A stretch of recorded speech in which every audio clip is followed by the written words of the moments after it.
اعوذ باللہ من الشیطان الرجیم بسم اللہ الرحمن الرحیم انا انزلنا الیک الکتاب بالحق لتحکم بین الناس بما اراک اللہ ولا تکن للخائنین خصیما۔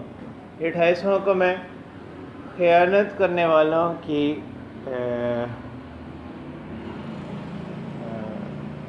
مطلب ان کی حمایت سے منع کیا جائے کہ ایسے لوگوں کی حمایت نہ کریں جو خیانت کرنے والے ہیں۔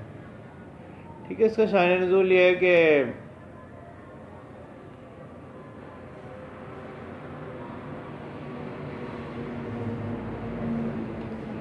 ایک شخص طعمہ بن عبیدق، ٹھیک ہے، طعمہ بن عبیدق طوا کے ساتھ، یہ ایک منافق شخص تھا۔ اس نے چوری کی، ٹھیک ہے، ایک جگہ نقب لگائی، وہاں سے اس نے جو ہے نا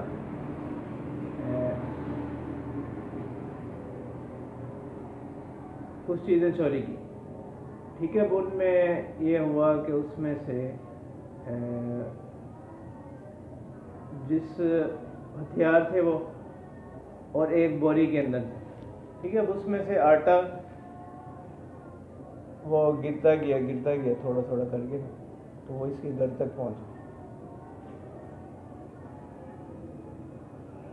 اب یہ بات جب پھیل گئی، معلوم ہو گئی، تو اس نے یہ کیا کہ اس کا ہمسایہ ایک یہودی شخص، اس نے اس کے پاس جو تھی نا اپنی یہ چیزیں امانت رکھوا، ٹھیک ہے۔ اب جب تحقیق کی گئی تو ثابت ہو گیا کہ اس منافق نے چوری کی ہے۔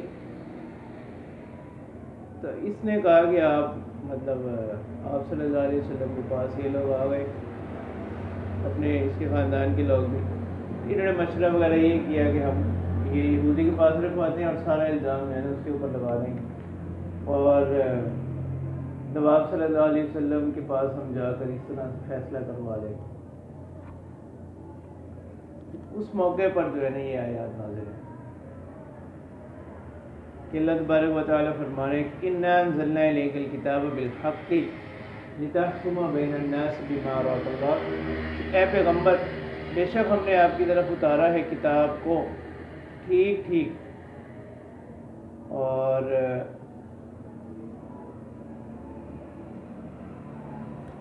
لتحکم بین الناس، تاکہ آپ لوگوں کے درمیان فیصلہ کریں، بما اراک اللہ، اس چیز سے جو اللہ تعالیٰ نے آپ کو دکھلائی، یعنی جو اللہ تعالیٰ نے آپ کو فہم عطا کیا۔ تو ارا سے یہاں مراد رؤیت نظری نہیں بلکہ رؤیت قلبی، اشتہاد کے ساتھ آپ کیا کریں، فیصلہ کریں۔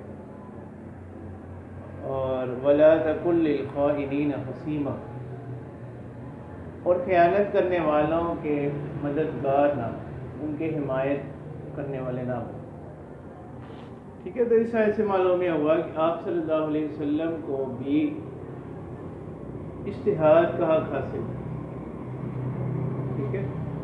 اور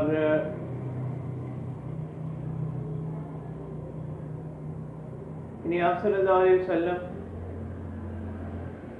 جب کسی حکم کے بارے میں کوئی وحی نازل نہ ہوتی تو اس میں بسا اوقات اپنی رائے سے اجتہاد کرتے، اور پھر اللہ تعالیٰ جو ہے نا اگر اس میں کوئی اصلاح کی ضرورت ہوتی تو وحی کے ذریعے سے کر دی جاتی، اگر نہ اسی کو بولتی جاتی۔ یہی فرق ہے عام شخص کے اجتہاد میں اور عام مجتہدین کے اجتہاد میں اور پیغمبروں کے اجتہاد میں، ٹھیک ہے۔ کہ پیغمبروں کا جو اجتہاد ہوتا ہے وہ بھی قطعی ہوتا ہے، ٹھیک ہے، اس میں اگر کوئی خطا کا امکان ہو تو وحی کے ذریعے اس کو دور کر دیا جاتا ہے۔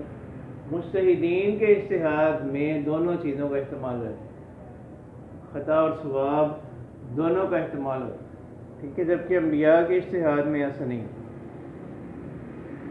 واستغفر اللہ، اور اللہ تعالیٰ سے استغفار کیجیے، اللہ تعالیٰ سے مغفرت طلب کیجیے، ٹھیک ہے۔ اس کے مختلف معنی بیان کیے گئے، ایک تو یہ کہ خطاب بظاہر تو آپ صلی اللہ علیہ وسلم کو ہے،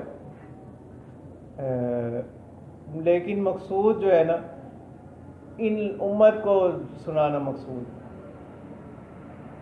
کیونکہ بعض رات جو کہ اس کے قائل ہیں کہ انبیاء سے کبائر کا جو صدور تو ممکن نہیں ہے، اس میں انبیاء کی منافی ہے، البتہ صغائر یا خلاف اولا درجے کے جو کام ہوتے ہیں ان کا صدور ممکن ہے۔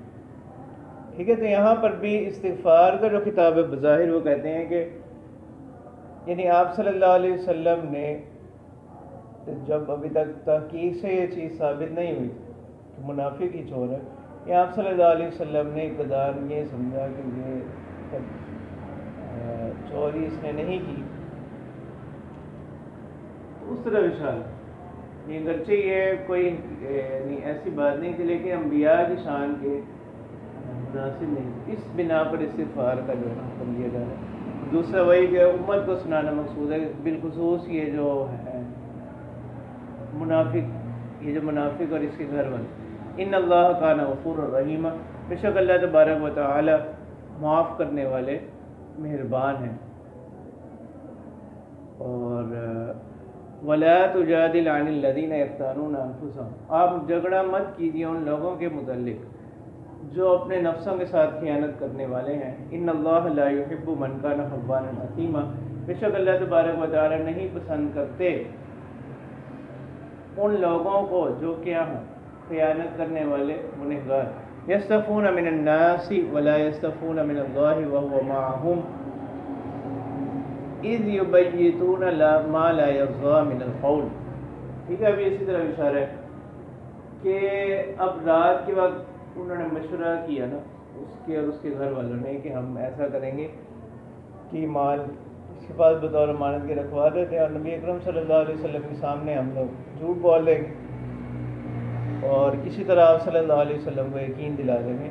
تو اسی طرح اشارہ کیا جا رہا ہے کہ یہ ساری بات تو انہوں نے اپنے گھر میں کی، باقی لوگوں کو تو اس کا علم نہیں ہو سکا، لیکن اللہ تعالیٰ سے تو نہیں چھپا سکتا۔ یستخفون من الناس، کہ وہ چھپتے ہیں لوگوں سے، ولا یستخفون من اللہ وهو معهم، اللہ تعالیٰ سے تو نہیں چھپ سکتے اس حال میں کہ وہ ان کے ساتھ ہی ہیں۔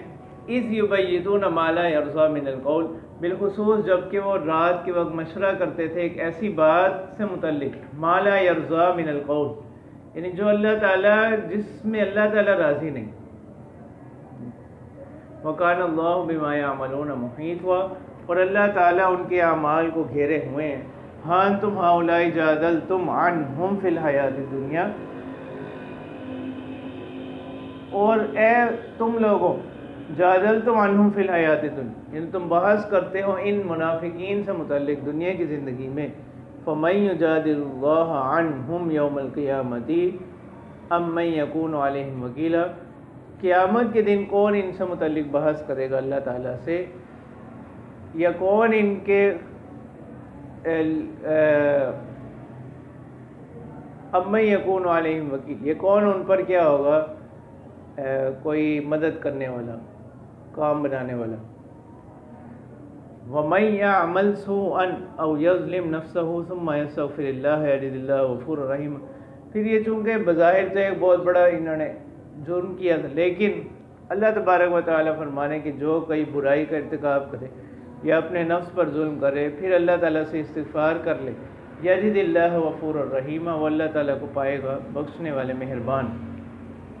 وَمَن يَكْسِبْ إِثْمًا فَإِنَّمَا يَكْسِبُهُ عَلَى نَفْسِهِ، اور جو کوئی گناہ کا ارتکاب کرے گا تو وہ اپنے نفس پر ہی اس کا وبال ہو۔ فَإِنَّمَا يَكْسِبُهُ عَلَى نَفْسِهِ، وہ اس کا ارتکاب کر رہے اپنے ہی نفس کے خلاف۔ وَكَانَ اللَّهُ عَلِيمًا حَكِيمًا، اور اللہ تعالیٰ جو ہے جاننے والے حکمت والے ہیں۔ وَمَن يَكْسِبْ خَطِيئَةً أَوْ إِثْمًا ثُمَّ يَرْمِ بِهِ بَرِيئًا فَقَدِ احْتَمَلَ بُهْتَانًا وَإِثْمًا مُبِينًا۔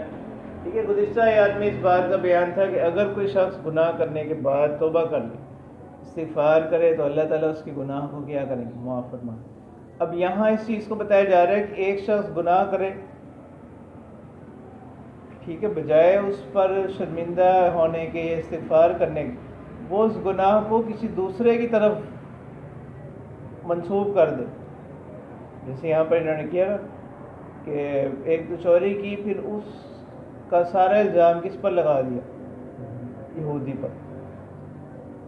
تو اللہ تبارک و تعالیٰ فرمانے کہ جو شخص خطیئتن او اثمن، جو کسی صغیرہ گناہ کا ارتکاب کرے، او اثمن یا کبیرہ گناہ کا، ثم یرمی بہ بریئا، پھر اس کی نسبت کرے تہمت لگاتے ہوئے، یعنی بریئا ایک ایسے شخص کو جو معصوم ہو، ٹھیک ہے، یعنی اس نے گناہ نہیں کیا، جو اس گناہ سے بری ہے، پاک ہے، اس کی طرف اس کی نسبت کر دے، فقد احتمل بہتانا و اسم مبینا، تحقیق اس شخص نے اٹھایا ہے ایک الزام اور واضح گناہ، صریح گناہ۔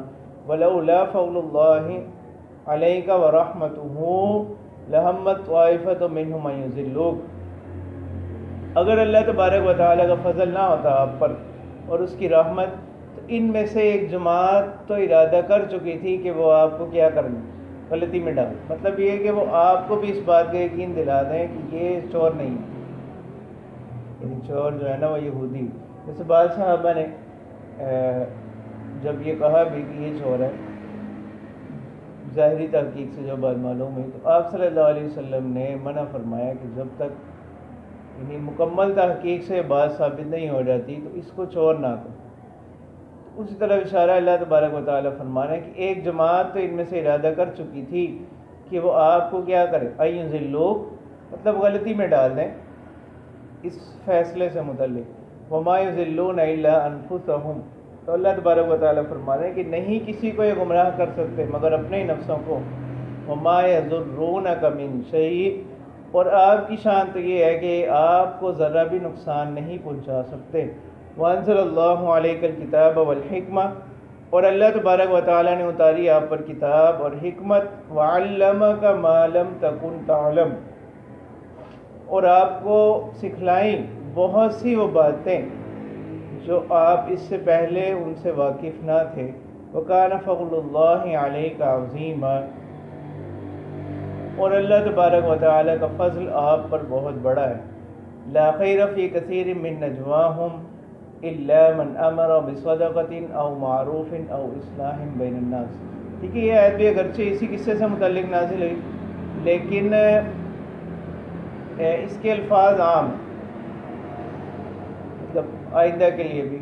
تو اللہ تبارک و تعالیٰ فرما رہے ہیں کہ جو لوگ آپس میں بیٹھ کر سرگوشیاں کرتے ہیں، مشورے کرتے ہیں، اکثر ان میں کیا نہیں ہوتی، کوئی خیر کی بات نہیں ہوتی، مگر تین چیزوں کا استثناء ہے، الا من امر بصدقۃ او معروف او اصلاح بین الناس، یعنی اس کے علاوہ، ان تین کے علاوہ اور کسی سرگوشیوں میں کیا نہیں ہے، کوئی خیر نہیں ہے، کوئی بھلائی والی بات نہیں ہے۔ لا خیر فی کثیر من نجواہم، کوئی بھلائی نہیں ہے اکثر ان کے مشوروں میں، سرگوشیوں میں، الا من امر بصدقۃ، مگر وہ شخص جو کس کا حکم دے، خیرات کرنے کا، صدقہ کرنے کا، او معروف یا نیکی کا، بھلائی کا، او اصلاح بین الناس یا لوگوں کے درمیان صلح کروانے کا، ان تین میں کیا ہوگی، خیر ہوگی، اس کے علاوہ میں خیر نہیں۔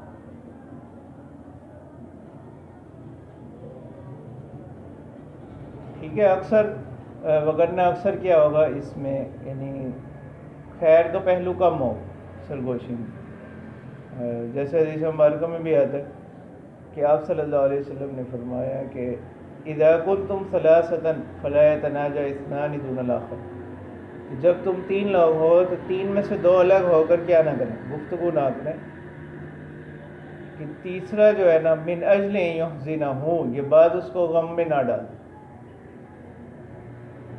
ٹھیک ہے، یعنی اتنی اس حد تک ایک انتہائی معمولی سی بات ہے، اتنی اذیت سے بھی یا اتنی تکلیف کسی مسلمان کو پہنچانے سے بھی روکا جا رہا ہے۔ وَمَن يَفْعَلْ ذَلِكَ ابْتِغَاءَ مَرْضَاتِ اللَّهِ، ہاں دوسرا یہ کہ ان تین میں خیر تو ہے، لیکن یہ خیر کب ہوگی، اس کی شرط کیا ہے، ابتغاء مرضات اللہ، یعنی کوئی ریاکاری مقصود نہ ہو، کوئی نمود مقصود نہ ہو، جو کوئی بھی یہ کرے گا، وَمَن يَفْعَلْ ذَلِكَ، یعنی یا تو کوئی نیکی کا حکم دے، بھلائی کا حکم دے، خیرات کا حکم دے، لوگوں کے درمیان صلح کا. یہ بھی کب؟ وَمَن يَفْعَلْ ذَلِكَ ابْتِغَاءَ مَرْضَاتِ اللَّهِ، یعنی جو شخص ایسا کرے اللہ تعالیٰ کی رضامندی کی تلاش میں، فَسَوْفَ نُؤْتِيهِ أَجْرًا عَظِيمًا، تو ان قریب ہم اس کو بڑا اجر عطا کریں گے. وَمَن يُشَاقِقِ الرَّسُولَ مِن بَعْدِ مَا تَبَيَّنَ لَهُ الْهُدَىٰ وَيَتَّبِعْ غَيْرَ سَبِيلِ الْمُؤْمِنِينَ نُوَلِّهِ مَا تَوَلَّىٰ وَنُصْلِهِ جَهَنَّمَ وَسَاءَتْ مَصِيرًا. کہ اب اللہ تبارک و تعالیٰ فرما رہے ہیں کہ شاق یشاق، کہ جو شخص مخالفت کرے گا، وَمَن يُشَاقِقِ الرَّسُولَ، جو شخص مخالفت کرے، نافرمانی کرے رسول کی، پیغمبر کی، مِن بَعْدِ مَا تَبَيَّنَ لَهُ الْهُدَىٰ، بعد اس کے جب واضح ہوگی اس کے لیے ہدایت، وَيَتَّبِعْ غَيْرَ سَبِيلِ الْمُؤْمِنِينَ، اور اتباع کرے کس کی؟ مومنین کے راستے کے علاوہ کی پیروی کرے، نُوَلِّهِ مَا تَوَلَّىٰ، تو ہم بھی اس کو پھیر دیں گے، ہم اس کو پھیر دیں گے، لوٹا دیں گے، ما تولا، اس جو وہ پھرا، جیسے وہ پھیر گیا اسی طرح ہم بھی اس کو پھیریں گے. وَنُصْلِهِ جَهَنَّمَ، اور ہم اس کو کیا کریں گے؟ جہنم میں داخل کریں گے. وَسَاءَتْ مَصِيرًا، اور یہ کیا ہے؟ بری جگہ ہے، برا ٹھکانہ ہے.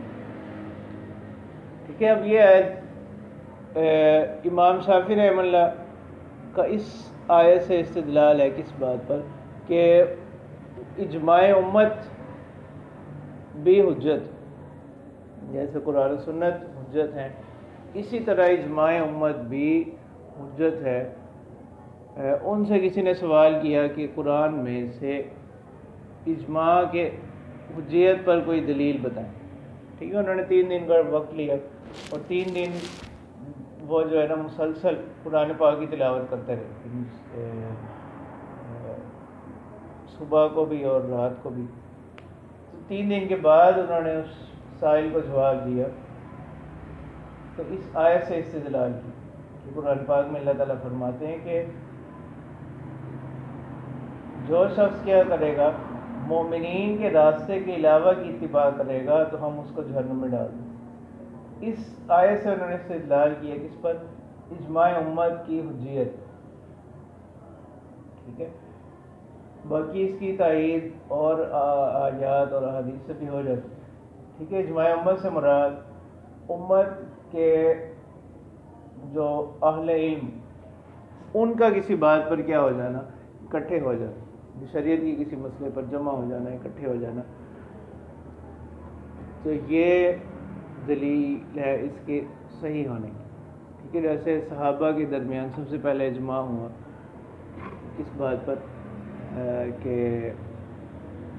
آپ صلی اللہ علیہ وسلم کے بعد جو کوئی بھی نبوت کا دعویٰ کرے اس سے ہم کیا کریں گے؟ قتال کریں گے. ٹھیک ہے. پھر اس کی تائید حدیث سے بھی ہوتی ہے کہ اللہ کے رسول صلی اللہ علیہ وسلم نے فرمایا کہ میری امت گمراہی پر کیا نہیں ہو سکتی؟ جمع نہیں ہو سکتی. ٹھیک ہے. یعنی اللہ تعالیٰ نے ایک اجتماعی ماحول یا مزاج ایسا رکھا ہے مسلمانوں کے اندر کہ یہ کسی غلط بات پر کیا نہیں ہو سکتے؟ جمع، اکٹھے نہیں ہو سکتے. نہیں ایسا تو ہوگا کہ 8 10 12 لوگ اس کو اختیار کر اس کو مان لیں، اس کی قائل ہو جائیں، لیکن من حیث المجموعہ یہ گمراہی پر کیا نہیں ہو سکتے؟ جمع نہیں ہو سکتے. یعنی مسلمان پھر شریعت نے بہت سے معاملات ایسے ہیں، ان میں بنیادی کچھ اصول بتا دیے، باقی ان کی زیادہ تفصیلات جو ہے نا وہ کس پر چھوڑی؟ عرف پر چھوڑی، مسلمانوں کے باہمی جو ہے نا اختیار پر چھوڑی گئی. حدیث مرکب میں بھی آتا ہے ما رآہ المسلمون حسنا فہو عند اللہ حسن. ٹھیک ہے. اور تو اجماع سے مراد یہی ہے کہ امت کے جو اہل علم لوگ، ان کا کسی بات پر کیا ہو جانا؟ جمع ہو جانا. جو قرآن و سنت کا گہرا علم رکھتے ہیں، معرفت رکھتے ہیں، ان لوگوں کے اجماع کی بات ہو رہی ہے. تو جس طرح قرآن و سنت حجت ہیں، اسی طرح اجماع امت بھی حجت ہے۔ ان اللہ لا یغفر ان یشرک بہ ویغفر ما دون ذلک لمن یشاء ومن یشرک باللہ فقد ضل ضلالا بعیدا۔ ٹھیک ہے، اب یہ آیت پہلے بھی اسی پارے میں آئی، اب دوبارہ ذکر کی جا رہی ہے کہ اللہ تبارک و تعالیٰ فرما رہے ہیں کہ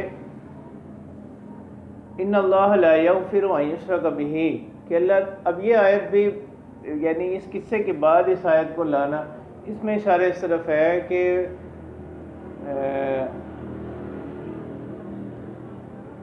مطلب اس کو تنبیہ کرنی مقصود ہے، اس پر تعریض مقصود ہے، توبہ پر، کہ جب اس کی حقیقت کھل گئی تو وہ بجائے توبہ کرنے کے وہ مرتد ہو۔ تو اللہ تبارک و تعالیٰ فرمانے کہ اگر ایسے حال میں اور پھر اسی طرح وہ کسی جگہ جو ہے نا وہ اس نے نقب لگایا، کسی اور کے گھر میں چوری کے ارادے سے گیا، تو وہاں پر دیوار گرنے سے جو ہے نا وہ اسی میں اس کا جو انتقال ہو گیا۔ تو اللہ تبارک و تعالیٰ فرما رہے ہیں کہ بجائے مزید ہٹ درمی کے مرتد ہونے کے، اگر اب بھی یہ کیا کر لیں، توبہ کر لیں، تو اللہ تعالیٰ ان کی توبہ کو کیا کریں گے، قبول کریں گے۔ ان اللہ لا یغفر ان یشرک بہ، کہ بے شک اللہ تبارک و تعالیٰ نہیں معاف کرتے اس بات کو کہ ان کے ساتھ کسی کو شریک ٹھہرایا جائے، وَيَغْفِرُ مَا دُونَ ذَلِكَ لِمَن يَشَاءُ، اور اس کے علاوہ جس کو چاہے، جس کے لیے چاہیں گے کیا کر دیں گے، معاف کر دیں گے، یعنی اس کے علاوہ جو بھی گناہ ہو اس کو اللہ تبارک و تعالیٰ معاف کر دیں گے۔ وَمَن يُشْرِكْ بِاللَّهِ فَقَدْ ضَلَّ ضَلَالًا بَعِيدًا، جو شخص اللہ تعالیٰ کے ساتھ شرک کرے گا، کسی کو شریک ٹھہرائے، تو وہ بڑی دور کی گمراہی میں جا پڑے۔ تو یہ آیت، یعنی پہلے جو یہ آیت ذکر کی گئی اس پارے کے شروع میں، وہ اہل کتاب سے متعلق، اور یہاں پر جو اس کو ذکر کیا جا رہی ہے مشرکین عرب اور مرتدین سے متعلق، ان یدعون من دونہ الا اناثا، کہ یہ نہیں پکارتے اللہ کو چھوڑ کر مگر کس کو، مؤنثوں، کہ ہر قبیلے کے بت کا نام جو ہے نا وہ کس پر رکھتے تھے، خواتین کے ناموں، ٹھیک ہے، اور اسی وجہ سے ان کو زیورات وغیرہ بھی پہنایا کرتے تھے، اور بتوں پر انسا کا اطلاق، مؤنث ہونے کا اطلاق وہ اس وجہ سے کرتے کہ ان کے بے جان ہونے کی وجہ، جس طرح اپنے معاشرے میں یہ مؤنث کی کوئی اہمیت نہیں سمجھتے تھے، اسی طرح وہ اپنے بتوں پر بھی مؤنث کا اطلاق کرتے ان کے بے جان ہونے کی وجہ سے، اور ان کے نام مؤنث کے ناموں پر رکھتے، جیسے لات، منات، عزا وغیرہ۔ وَإِن يَدْعُونَ إِلَّا شَيْطَانًا مَرِيدًا، اور یہ اتباع نہیں کرتے مگر کس کی، شیطان مردود، لعنہ اللہ، کہ جس کو اللہ تعالیٰ نے اپنی رحمت سے دور کر دیا، فَقَالَ لَأَتَّخِذَنَّ مِنْ عِبَادِكَ نَصِيبًا مَفْرُوضًا، تو اس نے کہا کہ میں آپ کے بندوں سے لوں گا ایک مقررہ حصہ، ٹھیک ہے، جیسے دوسری بعض جگہوں میں صراحتاً لَأُغْوِيَنَّهُمْ أَجْمَعِينَ، کہ میں کیا کروں گا، آپ کی امت کے لوگوں کو، آپ کے بندوں کو گمراہ کروں گا، وَلَأُضِلَّنَّهُمْ، میں ان کو گمراہی میں ڈالوں گا، وَلَأُمَنِّيَنَّهُمْ، ان کو کیا کروں گا، لمبی لمبی امیدیں، آرزویں دلاؤں گا، وَلَآمُرَنَّهُمْ، اور میں ان کو حکم دوں گا، تو یہ بہت سے خلاف شرع کاموں میں پڑ جائیں گے، فَلَيُبَتِّكُنَّ آذَانَ الْأَنْعَامِ، اور یہ کاٹیں گے جو پایوں کے کان، ٹھیک ہے، جیسے مشرکین عرب کے ہاں یہ چیز رائج تھی کہ وہ اونٹنی جو 5 بچے جن دیتے، ٹھیک ہے، اور 5واں بچہ جو نر ہوتا تو وہ اس کے کان کاٹ کر اس کو چھوڑ دیتے، یعنی اب یہ کان کاٹنا علامت ہوتی تھی اس بات کی کہ اب اس سے کسی بھی قسم کا فائدہ نہیں اٹھایا جائے، اس کو بس بتوں کے نام پر چھوڑ دیتے تھے، اور وہ ایسا کرنے کو قرب الہی کا ذریعہ سمجھتے تھے۔ وَلَآمُرَنَّهُمْ، اور میں ان کو حکم دوں گا، فَلَيُغَيِّرُنَّ خَلْقَ اللَّهِ، تو یہ اللہ کی خلقت کو کیا کریں گے، اللہ کی بنائی ہوئی چیزوں میں تغیر کریں گے، ٹھیک ہے۔ اس کی تفسیر کی گئی کہ جیسے جو ہے مردوں کا عورتوں کی مشابہت اختیار کرنا اور عورتوں کا مردوں کی مشابہت اختیار کرنا. تو یہ تشبہ کے حوالے سے جو چیزیں وہ اس آیت کی تفسیر میں آتی. وَمَن يَتَّخِذِ الشَّيْطَانَ وَلِيًّا مِن دُونِ اللَّهِ، اور جو شخص شیطان کو دوست بنائے اللہ کو چھوڑ کر تو وہ کس میں ہے؟ فقط خسر خسران مبینہ، واضح نقصان اٹھانے والا ہے، خسارہ اٹھانے والا ہے. یعیدہم ویمنیہم، شیطان ان کو کیا کرتا ہے؟ ڈراتا ہے اور مطلب ان سے وعدے کرتا ہے. ویمنیہم، اور ان کو آرزوئیں دلاتا ہے. وما یعیدہم الشیطان الا غرورا، شیطان کے وعدے ان سے نہیں ہیں مگر سوائے دھوکہ کے کچھ نہیں. ٹھیک ہے، جیسے بعض دوسری آیات میں صراحتاً آتا بھی ہے کہ جب وہ ان چیزوں کو دیکھ لے گا آخرت کے معاملات کو تو وہ ان سے علیحدہ ہو جائے گا. ٹھیک ہے، جیسے اس میں بھی آتا ہے غزوہ بدر کے موقع پر اس نے کیا کہا؟ انی بریء منکم انی اری ما لا ترون، کہ بے شک میں اب تم سے کیا ہوں؟ بری ہو، بیزار ہوں. انی اری ما لا ترون، میں وہ چیز دیکھتا ہوں جو تم نہیں دیکھتے. ٹھیک ہے، ان فرشتوں کی جب فرشتوں کی طرف سے مدد آنی شروع ہوگی. اولئک مأواہم جہنم، تو اللہ تبارک و تعالیٰ فرمانے کہ ایسے لوگوں کا ٹھکانہ جہنم ہوگا. ولا یجدون عنہا محیصا، اور یہ اس سے چھٹکارا نہیں ہے، خلاصی نہیں. کیونکہ کوئی پناہ گاہ نہیں پائیں گے جہنم کے عذاب سے بچنے کے لیے، کوئی پناہ گاہ، کوئی ٹھکانہ، کوئی چھٹکارا ان کو نہیں ملے گا. والذین آمنوا وعملوا الصالحات، اس کے برعکس وہ لوگ جو ایمان لے کر آئے اور نیک اعمال کیے. سندخلہم جنات تجری من تحتها الانہار، تو ان قریب ہم ان کو داخل کریں گے ایسے باغات میں کہ جہاں نہریں بہتی ہوں گی. خالدین فیہا ابدا. ٹھیک ہے، عام طور پہ انسان کا ڈر یہ ہوتا ہے کہ نعمت کے چھین جانے کا ڈر ہوتا ہے، اس کا ازالہ کیا گیا کس سے؟ خالدین فیہا ابدا، کہ وہ اس میں ہمیشہ رہیں گے. وعد اللہ حقا، یعنی اللہ تعالیٰ کا وعدہ ہے سچا برحق. ومن اصدق من اللہ قیلا، اور اللہ تعالیٰ سے بڑھ کر اپنی بات میں سچا کون؟ لیس بامانیکم ولا امانی اہل الکتاب. ٹھیک ہے، اب یہ اس آیت کا مضمون یہ ہے کہ آخرت کے جو معاملات وہ محض امیدوں اور آرزوؤں پر نہیں، ٹھیک ہے، بلکہ وہ کس پر ہیں؟ آخرت کی کامیابی کا دار و مدار عمل پر. ٹھیک ہے، بنیادی چیز تو ایمان ہے، ایمان کی بات عمل پر ہے. یعنی صرف امیدیں اور آرزوئیں کافی نہیں. مطلب کوئی شخص یہ کہے کہ وہ پیغمبروں کے خاندان سے ہیں، کسی پیغمبر کے ماننے والے ہیں، کسی بزرگوں کے خاندان سے ہیں، کسی بڑے بزرگ کے ماننے والے ہیں، تو صرف ان چیزوں پر آخرت کی نجات کے لیے یہ چیزیں کافی نہیں ہیں.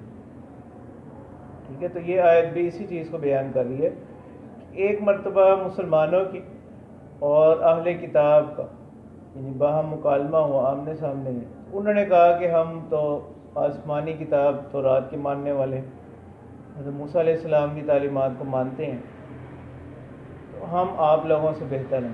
مسلمانوں نے کہا کہ ہم اس کتاب کو مانتے ہیں جو بقیہ تمام کتابوں کے لیے ناسخ کا درجہ رکھتی ہے، اور ہمارے نبی جو ہیں وہ سارے انبیاء کے خاتم ہیں، آخری نبی ہیں، تو اس وجہ سے ہمیں اللہ تعالیٰ کا قرب زیادہ حاصل ہوگا.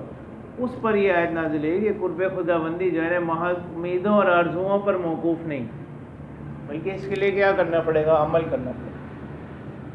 ٹھیک ہے، جیسے حدیث مبارکہ میں بھی آتا ہے کہ من بطأ بہ عملہ لم یسرع بہ نسبہ، کہ جس کا عمل اس کو پیچھے چھوڑ دے اس کا نسب اس کو آگے نہیں بڑھا سکتا. ہاں، اس کو فائدہ ہوگا اس وقت جب وہ اس کی اپنی جد و جہد بھی شامل ہو، پھر ان چیزوں کا اس کو فائدہ ہو. نہیں کسی بزرگ کی نسبت کا یا کسی خاندانی نسبت کا، تو یہ بھی اسی وقت کارآمد ہوں گی جب وہ خود بھی کیا کرے؟ جد و جہد کرے. لیس بامانیکم ولا امانی اہل الکتاب، کہ آخرت کا ثواب نہ تو آپ کی امیدوں پر ہے اور نہ ہی اہل کتاب کی امیدوں پر ہے. من یعمل سوءا یجز بہ، جو کسی برائی کا ارتکاب کرے گا اس کو بدلہ دیا جائے گا. ولا یجد لہ من دون اللہ ولیا ولا نصیرا، اور وہ نہیں پائے گا اپنے لیے اللہ کو چھوڑ کر کوئی دوست اور مددگار. وَمَن يَعْمَلْ مِنَ الصَّالِحَاتِ مِن ذَكَرٍ أَوْ أُنثَىٰ، اور جو کوئی کیا کرے گا، نیک اعمال کرے مردوں میں سے یا عورتوں میں سے، وَهُوَ مُؤْمِنٌ، اس حال میں کہ وہ کیا ہو، مومن ہو، فَأُولَٰئِكَ يَدْخُلُونَ الْجَنَّةَ، اللہ تبارک و تعالی ایسے لوگوں کو جنت میں داخل کریں گے. وَلَا يُظْلَمُونَ نَقِيرًا، اور ان پر کیا ہوگا، یعنی تل بھر بھی ان پر ذرا بھی ظلم نہیں کیا جائے گا. وَمَنْ أَحْسَنُ دِينًا مِّمَّنْ أَسْلَمَ وَجْهَهُ لِلَّهِ وَهُوَ مُحْسِنٌ وَاتَّبَعَ مِلَّةَ إِبْرَاهِيمَ حَنِيفًا. وَمَنْ أَحْسَنُ دِينًا، یعنی کس کا دین بہتر ہوگا، اس شخص سے کہ جو پھیر دے اپنے رخ کو اللہ کے لیے اس حال میں کہ وہ کیا ہو، احسان کرنے والا، مخلص ہو. وَاتَّبَعَ مِلَّةَ إِبْرَاهِيمَ حَنِيفًا، اور کیا کرے، اتباع کرے ملت ابراہیمی کی یکسو ہو کر. وَاتَّخَذَ اللَّهُ إِبْرَاهِيمَ خَلِيلًا، کہ اللہ تبارک و تعالیٰ فرما رہے ہیں کہ اللہ تبارک و تعالیٰ نے ابراہیم علیہ السلام کو کیا بنایا، منتخب کیا اپنا دوست. وَلِلَّهِ مَا فِي السَّمَاوَاتِ وَمَا فِي الْأَرْضِ، اور اللہ ہی کے لیے جو کچھ آسمانوں میں ہے اور جو کچھ زمین میں. وَكَانَ اللَّهُ بِكُلِّ شَيْءٍ مُحِيطًا، اور اللہ تبارک و تعالیٰ ہر چیز کو گھیرے ہوئے ہیں. ٹھیک ہے، اب یہاں چند باتیں، جیسے گزشتہ آیات میں کیا فرمایا گیا، ان اللہ لا یغفر ان یشرک بہ ویغفر ما دون ذلک لمن یشاء.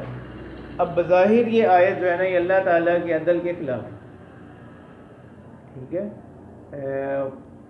مطلب دنیا میں ایک شخص کی زندگی ہوتی ہے 60 سال 70 سال، اگر کوئی کافر بھی رہا ہے تو وہ زیادہ سے زیادہ کتنا، 60 سال یا 70 سال منکر رہا، کافر رہا، اس کی سزا دائمی کیوں ہے؟ کہ اب اس نے جو کفر کی زندگی گزاری وہ تو کتنی ہے، جتنی اس کی عمر ہوئی، 60 سال ہوگی، 70 سال ہوگی، 80 سال ہوگی، تو اس کی سزا دائمی کیوں؟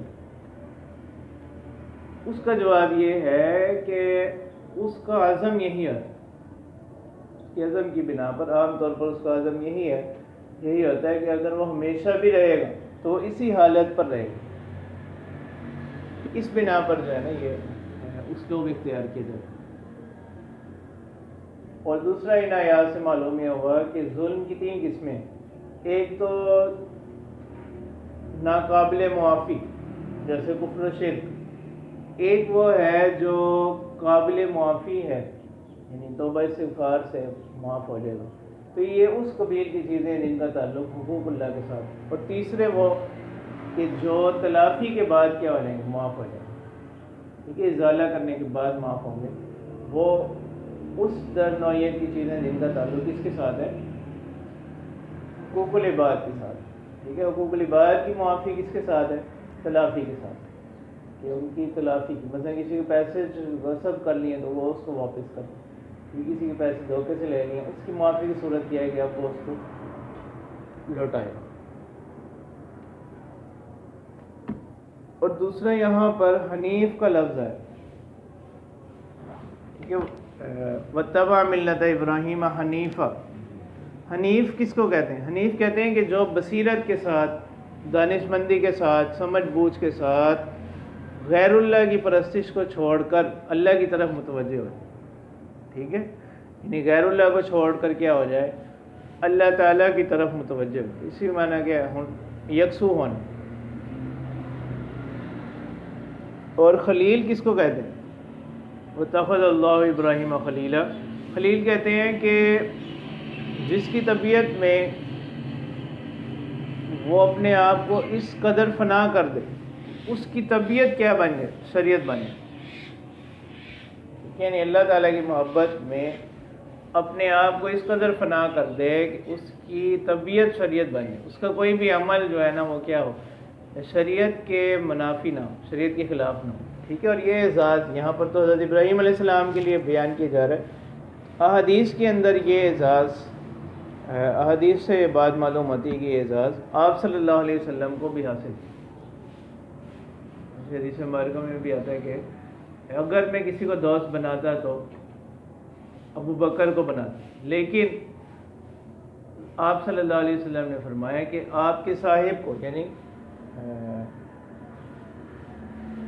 اللہ تعالیٰ نے آپ کے صاحب یعنی اپنے بارے میں فرمایا مجھے کیا بنا لے، اپنا دوست بنا لے،